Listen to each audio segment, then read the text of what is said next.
Hey everybody, welcome to a special edition of the Star Wars Survival Guide where today Nintendo had an event where they were announcing things that were coming up for 2021 and I didn't watch it. Sorry. However, we did get confirmation of a new Star Wars game that is coming out, and that is Star Wars Hunters, and we got a teaser trailer for that today.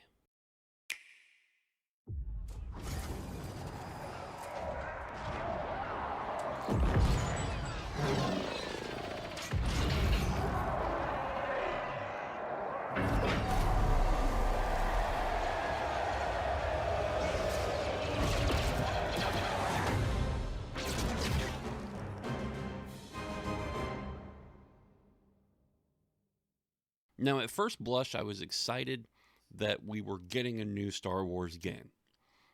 I wasn't excited when I saw it was available on Nintendo Switch, because I don't have one, and I'm not planning on buying one, ever.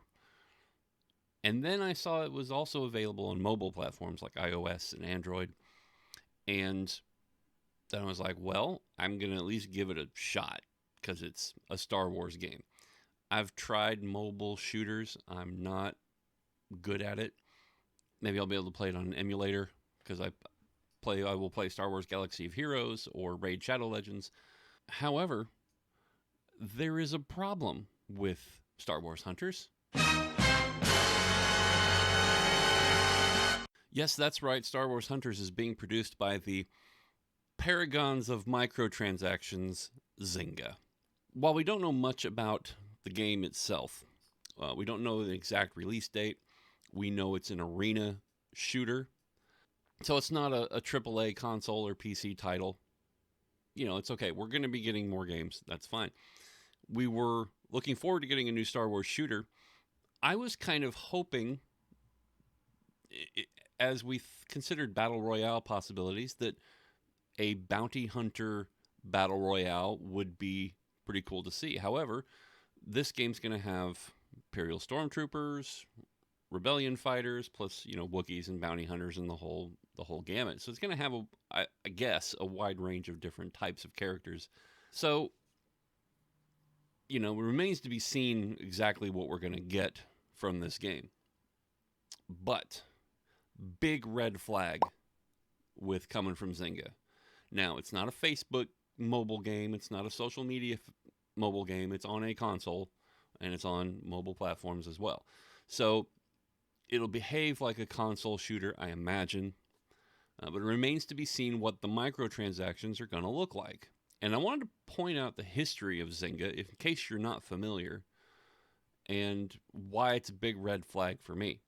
Now, we've already experienced what microtransactions can do to Star Wars and how the fan base reacts to that sort of thing. So here we have, this is from 10 years ago, where a 12-year-old boy in the UK spent £625 on his mother's credit card and £288 of his own savings on Farmville, which was developed by Zynga.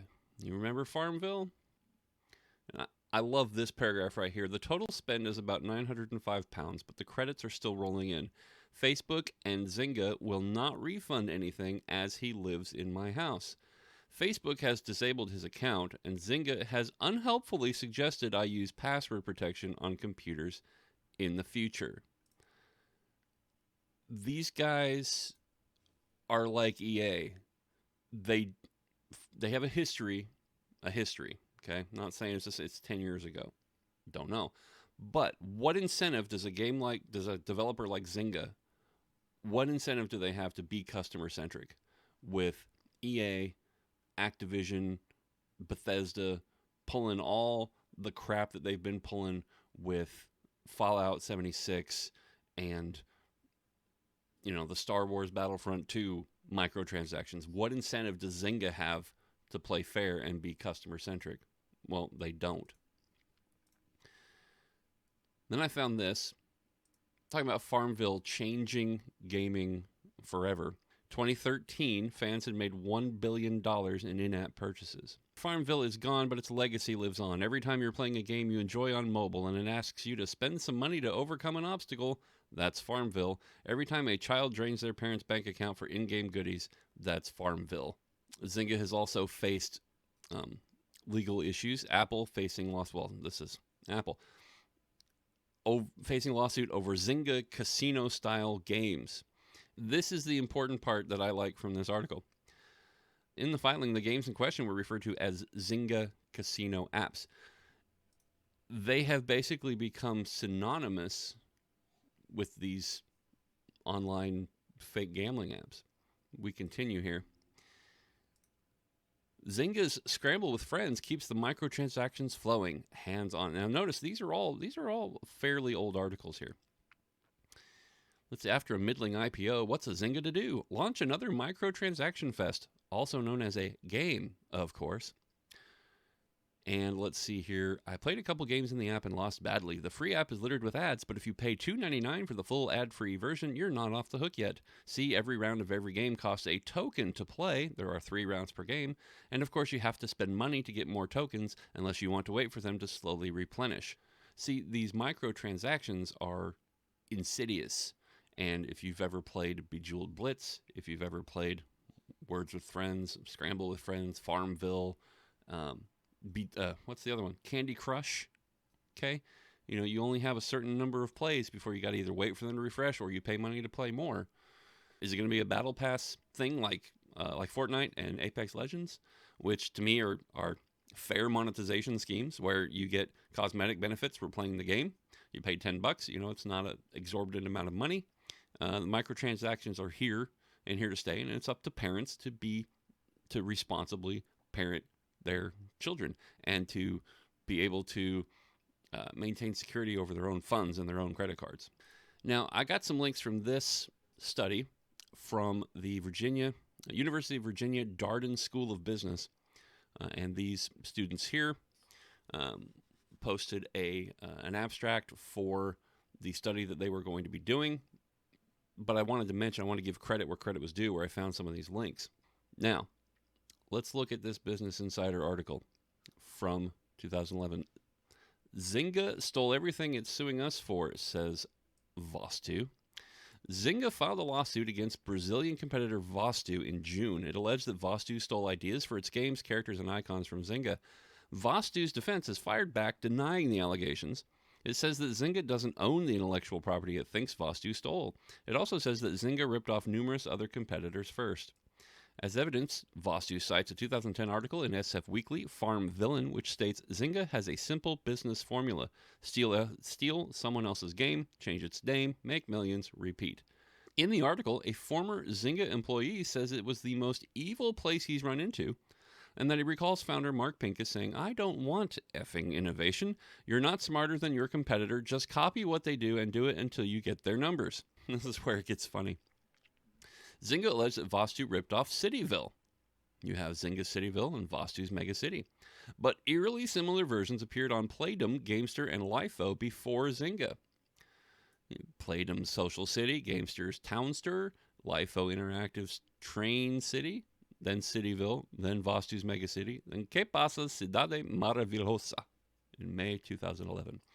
Zynga used this defense to say that Vostu copied all its games. Vostu fired back with similar games that preceded Zynga's. Farmtown in April 2009, Barn Buddy, then Farmville. Pet Society, Super Poke Pet, Happy Pets. Huh? Happy Pets, anybody? Sure, Zynga's Cafe World and Vostu's Cafe Mania look similar, but Playfish's Restaurant City came first, says Vostu. We discovering a trend here? Zynga also says Vostu stole its icons. But again, Playfish made its icons first. Zynga cited Vostu's poker game as a copycat, but Vostu notes that it's hard to make a poker game without dealers, players, and cards. Now, in the most ironic link of the day is this link here. EA, maker of Sims games, sues Zynga over alleged copyright infringement. Electronic Arts, the maker of the popular Sims line of video and computer games, has sued Zynga, the software firm that supplies Naples smartphone users with Draw Something and other popular games. Essentially, Electronic Arts is claiming that Zynga's Facebook-based game The Ville is a facsimile of its own game, The Sims Social. You know, it's nice. It's nice to see that the two paragons of terrible microtransaction policies and systems got together in this way. Really warms the heart. So, what's all this mean for Star Wars games? Well, we really don't know yet. All we do know is that this developer, let's look at the developers that Lucasfilm Games has decided they're going to work with so far. Electronic Arts, Bethesda. Let's see, it wasn't an Activision developer, was it? So you've now got Zynga. You've got these developers who have been known to use predatory microtransactions in the mechanics of their games. And then we have the potential relationship between Lucasfilm Games and Epic Games, where we've had Battlefront 2 for free in the Epic Store. We've got potential ties between Lucasfilm. Obviously, they use the Unreal Engine for The Mandalorian for filming. I went over that in this video here up above, and theorizing whether Epic Games was going to be involved in either Battlefront 3 or any kind of Star Wars game. So you have companies that are notorious for not being customer-centric. And we thought that maybe... Now, it's not indicative of anything. We know that Disney was not happy with EA with what happened with Battlefront 2's launch. We know that the head of interactive games at Disney contacted the CEO of Electronic Arts to let them know they were not happy. And we now know that Electronic Arts is no longer going to have an exclusive license to publish Star Wars games. So that's all good. And that Lucasfilm, we know, is very protective of their IP and is taking steps to be more in charge of it.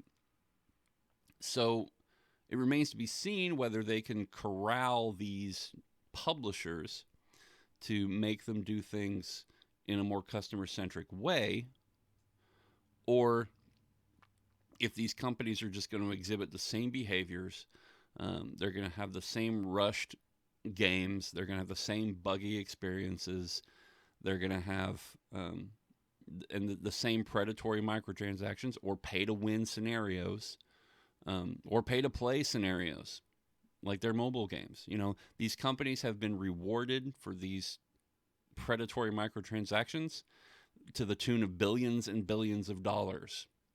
And their incentive is obviously to make money, and they're going to use the strategies that they have used in the past to make that money.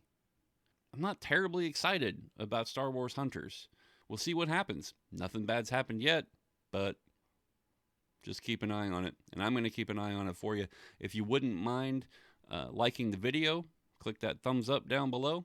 And you would also, if you would subscribe and click that bell icon, because that tells YouTube that you want to get the next video that I have in store for you. I just released a boss hero guide. I'm going to release more hero guides for Battlefront 2, and I'm going to be covering more Star Wars games as we get news of those down the road.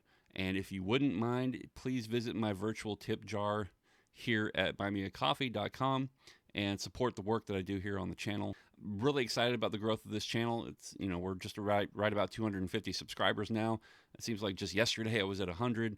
So I know it's not like thousands and thousands, but we're 1/4 of the way to the YouTube partner program. And so I'm very thankful for all of you watching, and I can't wait to release the next video. May the Force be with you, and I'll see you at the rendezvous.